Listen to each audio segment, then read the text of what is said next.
Aujourd'hui, le but n'est pas de rentrer dans les détails, on l'a déjà fait et on y reviendra évidemment. Mais dans cette vidéo, je vous propose des exercices, un panel d'exercices pour vous aider à prévenir ces douleurs et les soulager quand elles sont présentes. Une vraie sciatique, ça peut être extrêmement douloureux. Si c'est votre cas, n'hésitez pas à me dire en commentaire votre vécu, parce que vraiment ça nous intéresse, mais je sais que mes patients me décrivent des douleurs très fortes. Ça peut vous faire des coups d'électricité ou des coups de poignard dans la région fessière et à l'arrière de la jambe, parfois même jusqu'au pied. Si vous êtes nouveau ici, je m'appelle Stéphane, je suis kinésithérapeute et ostéopathe, et ici on parle santé, sport, motivation, tout ça dans la joie et la bonne humeur. Donc n'hésitez pas à vous abonner juste en dessous pour ne rien louper des futurs contenus, likez, commentez et partagez.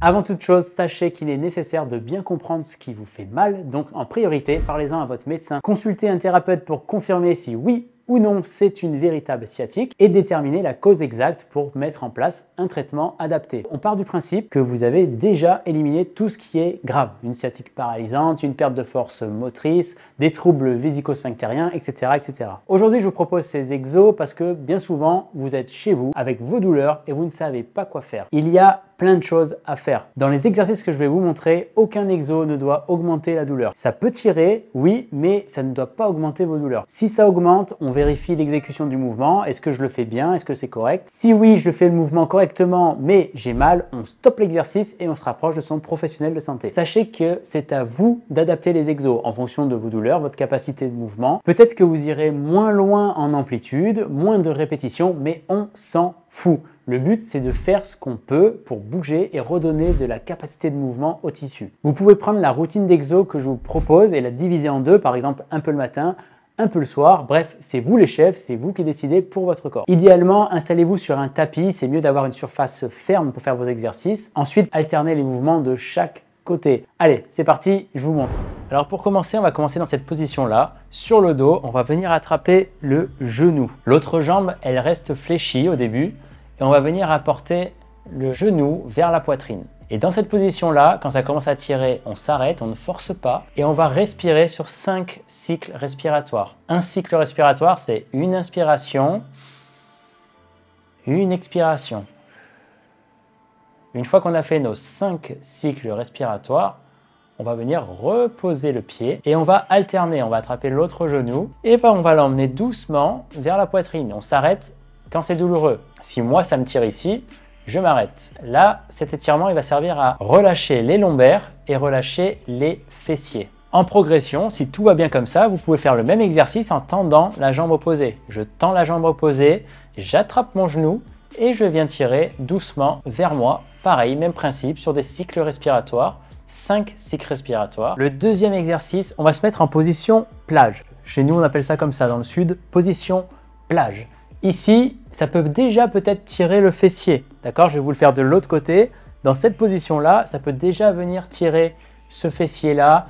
Si ça tire, je me relaxe, je respire, pareil, sur des cycles respiratoires tranquillement. Ça, c'est la phase numéro 1. Si ça va comme ça, vous pouvez accentuer l'étirement en venant prendre votre genou et l'emmenant vers l'épaule opposée. Je l'emmène légèrement vers l'épaule opposée. Et quand ça commence à tirer cette zone bas du dos, fessier, arrière de cuisse, je maintiens et là je respire. Lentement, profondément, toujours pareil, on se détend le plus possible et on relâche quand on a fini son cycle respiratoire. Si ça va pour vous, on peut passer à l'étape numéro 3, c'est-à-dire que dans la même position plage, on va venir attraper le genou ici. Alors soit vous attrapez le genou parce que vous êtes à l'aise, soit si c'est trop dur, vous pouvez attraper l'arrière de la cuisse sous le creux du genou et vous allez tracter vers vous doucement, ok? Là, vous pouvez mettre un petit coussin sous la tête. Moi, j'en ai pas, mais c'est encore mieux un petit coussin si jamais vous avez la tête qui part trop en arrière. Et là, par contre, l'étirement va être beaucoup plus puissant au niveau de la fesse, ok? Là, vous allez vraiment le sentir là-dedans. Et là, dans cette position-là, je respire tranquillement. ok? Et je me détends. Toujours sur 5 cycles respiratoires. C'est à vous de jauger, est-ce que je fais la phase 1, la phase 2, la phase 3, mais ne forcez pas, allez-y progressivement. Peut-être que certaines phases, vous le ferez un jour, puis en progression, ce sera le deuxième jour, et puis ainsi de suite. Vous n'êtes pas obligé de tout faire en progression dans le même temps. Donc, autre exercice que j'aime beaucoup conseiller à mes patients, c'est un exercice en fait pour décomprimer un peu ces lombaires. Alors, vous pouvez essayer, mais il faut bien le ressentir pour bien le faire. Vous vous mettez dans cette position-là. Ici, je vais prendre mes mains et je vais les mettre en haut des cuisses, vraiment en haut là. Je frôle les abdos et j'arrive en buter là sur mes deux membres inférieurs. Ici, je pose mes mains sur mes cuisses et là, je vais venir pousser, tendre mes coudes, ok, comme si mon corps était séparé en deux et que je veux pousser mon bassin là-bas, d'accord? Donc, je suis comme ça, je pousse mon bassin vers le bas et moi, je vais faire un auto-grandissement. Je vais me grandir, je vais pousser la tête vers le mur là-bas, ok?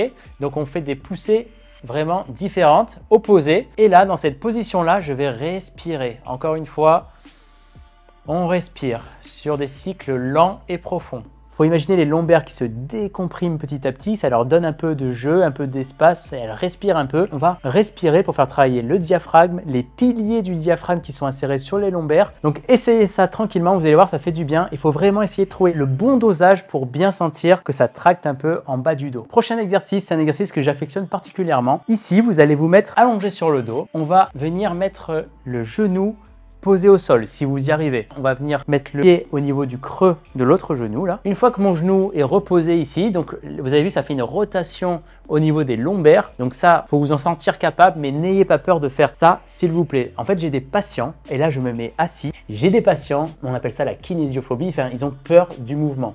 En fait, ils ont tellement eu mal au dos qu'ils n'osent plus bouger. Leur colonne, elle est vraiment raide, raide, raide, et ils bougent comme des robots. Il faut savoir que quand on est en phase aiguë, qu'on a mal au dos, oui, c'est important de se protéger, mais le mouvement est la meilleure des solutions. Là, si on n'essaye pas de chercher des mouvements rotatoires, on va perdre cette capacité de mouvement, et après, à long terme, ça sera néfaste. Donc, il faut aller chercher ces secteurs, même si c'est un peu douloureux, même si c'est difficile, même si on va pas loin au début, c'est important d'aller les chercher.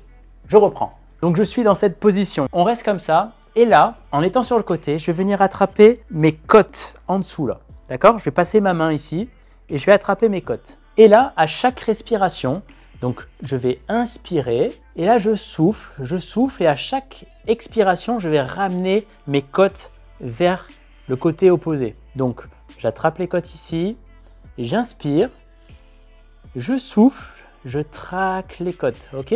Quand j'arrive plus à tracter, j'inspire. Je maintiens mes côtes et je souffle et je gagne un petit peu plus dans mon mouvement. Ok, en même temps que je traque les côtes, je fais comme si je voulais plaquer mon épaule opposée sur le sol. Je tracte avec ma main et en même temps, je veux plaquer l'épaule opposée vers le sol. On fait ça sur 5 cycles respiratoires comme d'habitude. Et je relâche. Ça, c'est excellent. Allez, autre exercice, on passe en position assise. Maintenant qu'on s'est bien détendu sur le dos, on se met en position assise et on va travailler la mobilité des hanches. C'est super important. Il ne faut pas rester focalisé sur les lombaires. Oui, peut-être le problème est d'origine lombaire, mais il faut détendre tout ce qui est autour du bassin et des hanches. Donc là, ce qu'on va faire, c'est qu'on va se mettre dans cette position là. Ok?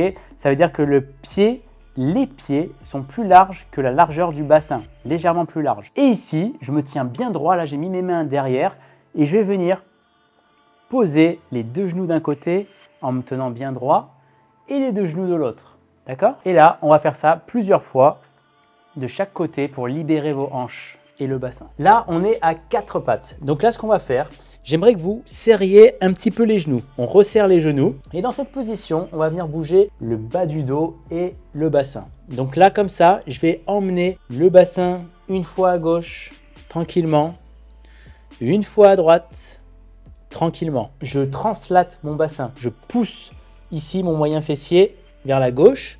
Pareil, vers la droite. Et le haut du corps, il reste quasiment fixe. C'est que le bas du dos et mon bassin qui part à droite et à gauche. Là, on va venir mobiliser les lombaires, les sacro-iliaques et le bassin, donc c'est top.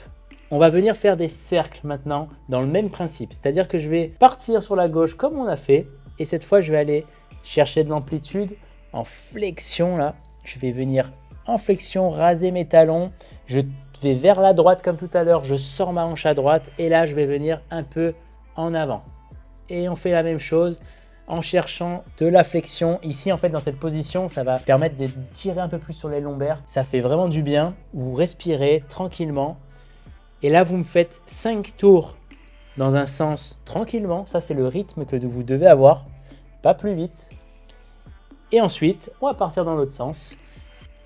Une fois à droite, je vais loin en flexion. Une fois à gauche.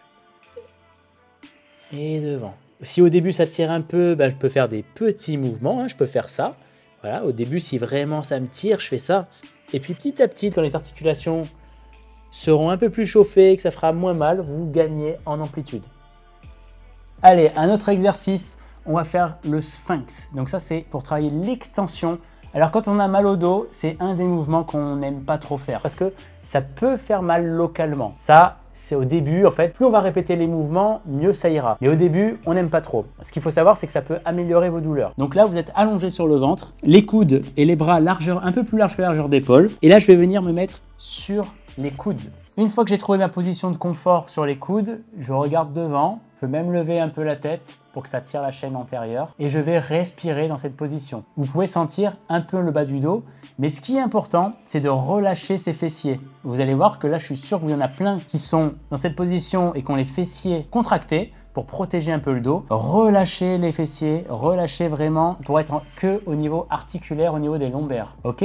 Les pointes de pied peuvent être orientées un peu vers l'intérieur. Comme ça ouvre les sacro-iliaques. Pointe de pied à l'intérieur, fessiers relâchés, je me grandis vers l'avant et je respire. Je suis juste posé sur mes coudes, c'est les seuls points d'appui qui travaillent.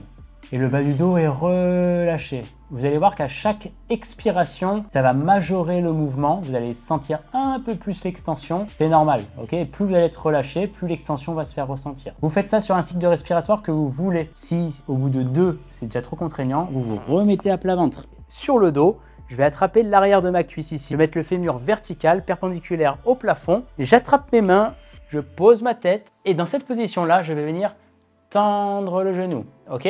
Donc quand on a mal, ça va vite tirer.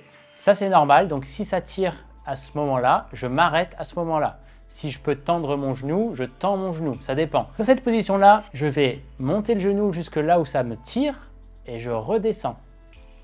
Et on répète les mouvements ici. Je tends, je relâche.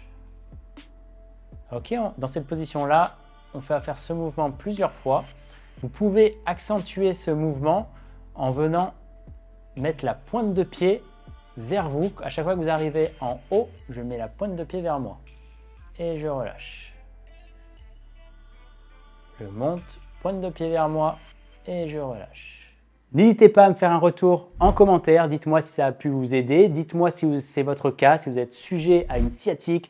Comment vous faites pour vous en débarrasser? Qu'est-ce que vous mettez en place? Ça nous intéresse et ça pourra en aider plus d'un. Et puis évidemment, comme d'habitude, si vous avez aimé cette vidéo, n'hésitez pas à la partager, liker, vous abonner, je le répète. Mais pour nous, en tant que créateurs de contenu santé, c'est vraiment important pour soutenir notre travail. Donc je vous remercie d'avance. Et puis nous, on se retrouve pour des prochaines vidéos. Ciao!